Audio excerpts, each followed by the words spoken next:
Halo teman-teman, saya Jose Fernando. Di sini akan membahas soal UTS, mata kuliah pengantar ekonomi makro dengan dosen pengampu Ibu Ayu Ferandika. Untuk soal UTS-nya terdapat 3 soal. Soal pertama, jika diketahui fungsi konsumsi C sama dengan 2400 ditambah 0,8Y dengan nilai investasi sebesar 820, diminta tentukanlah A. Pendapatan nasional dengan keseimbangan atau nilai Y. Kemudian B. Jika nilai pendapatan nasional tersebut atau Y sama dengan 1200. Kemudian berikan penjelasan berada pada kondisi ekonomi seperti apa. Diketahui dari soal C sama dengan 2400 ditambah 0,8Y. Kemudian I 820 dan ditanya Y-nya. Untuk Y sendiri rumusnya adalah C ditambah dengan I. Y sama dengan 2400 ditambah 0,8Y ditambah 820. Di sini kita pindahkan ruasnya.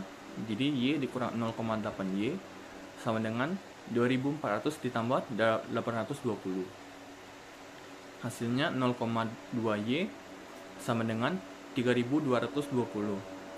Di sini kita bagikan. Jadi Y sama dengan 3220 per 0,2. Jadi Y sama dengan 16.100. Untuk jawaban B, jika Y sama dengan 1200, maka kita masukkan rumus untuk konsumsinya dulu. C sama dengan 2400 ditambah 0, dari variabel Y kita ganti menjadi 1200. Maka hasilnya 2400 tambah 960 yaitu 3360. Kita mencari pengeluaran agregat. Jika pengeluaran agregat lebih besar dari Y, maka akan mengalami ekspansi. Di sini bisa kita lihat 3360 ditambah 820. Untuk pengeluaran agregatnya 4180.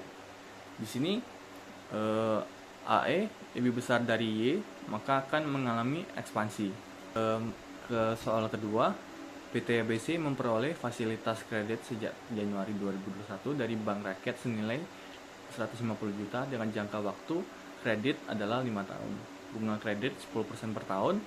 Di samping itu, PT ABC juga dikenakan biaya administrasi sebesar 100.000 serta biaya provisi dan komisi 1%. Hitunglah berapa jumlah angsuran yang dibayarkan pada bulan ketiga dan bulan keempat beserta bunganya yang dibayarkan oleh PT ABC jika Bank Rakyat menggunakan perhitungan metode sliding rate. Di sini kita cari dulu untuk pokok pinjaman per bulannya, yaitu 150 juta kita bagi dengan 5 tahun atau kita buatkan menjadi bulan, yaitu 60 bulan dengan hasil 2.500.000. Untuk bunganya 10%, maka untuk bulan pertama 150 juta kita kali 10% per 60 bulan.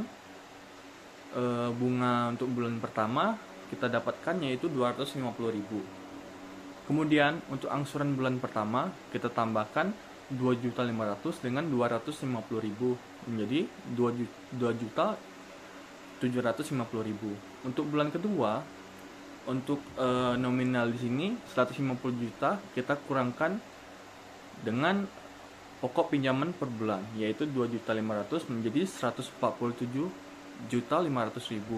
Kenapa demikian?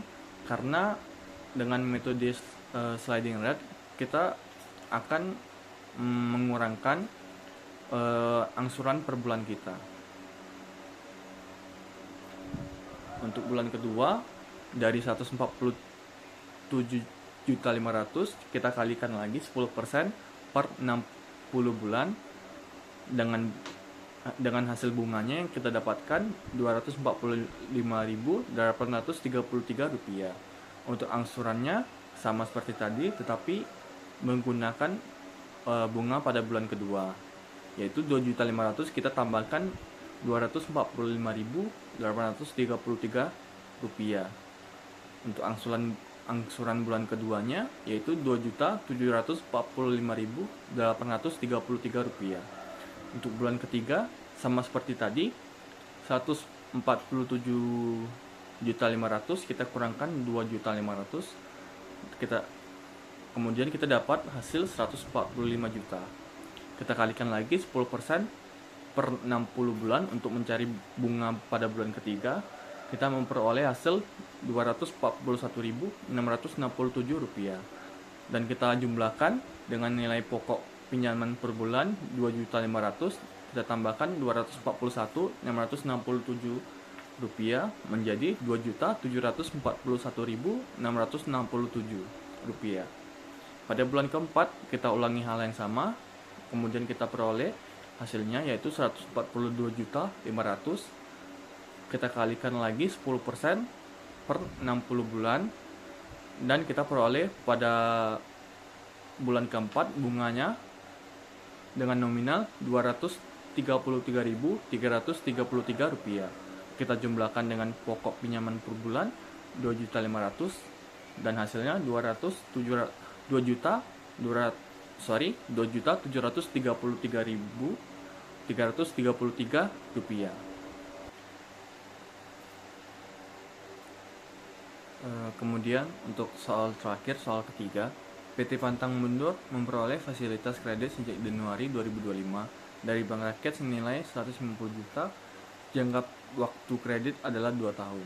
Di samping itu, PT Maju Jaya juga dikenakan biaya administrasi sebesar 200.000 serta biaya provisi dan komisi 1%.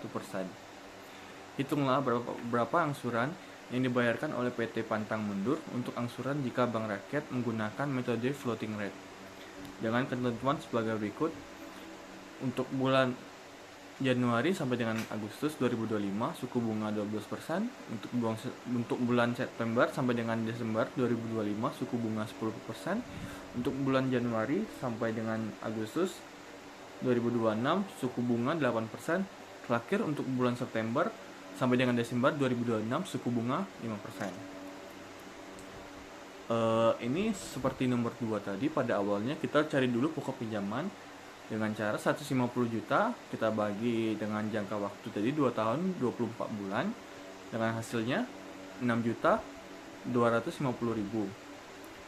Jadi untuk pertama Januari Agustus 2025 bunganya 12%, maka untuk pencariannya 150 juta kita kali 12% dan bagi 24 bulan dengan hasil bunganya 75.000.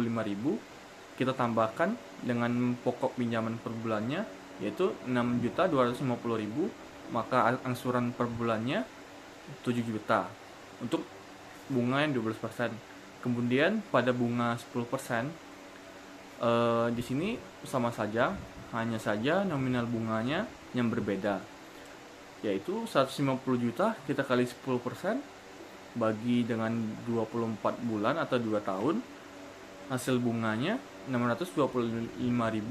Kita tambahkan dengan pokok pinjaman awal tadi yaitu 6.250.000, maka memperoleh hasil angsuran per bulannya 6.875.000. Kemudian pada Januari Agustus 2026 bunganya 8%.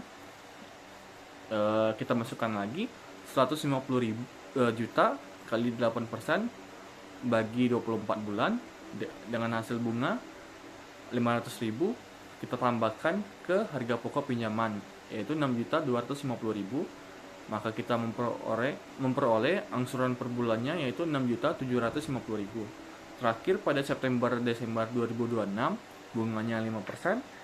Kita masukkan lagi seperti tadi, 150 juta kita kali 5% bagi 24, kita peroleh bunganya, hasil dari nominal bunganya yaitu Rp312.500. Kita tambahkan dengan pokok pinjaman 6.250.000, maka hasilnya angsuran per bulannya 6.562.500. Baik, mungkin sekian dari penjelasan soal UTS tadi. Jika terdapat kesalahan kata, saya mohon maaf. Terima kasih telah menonton.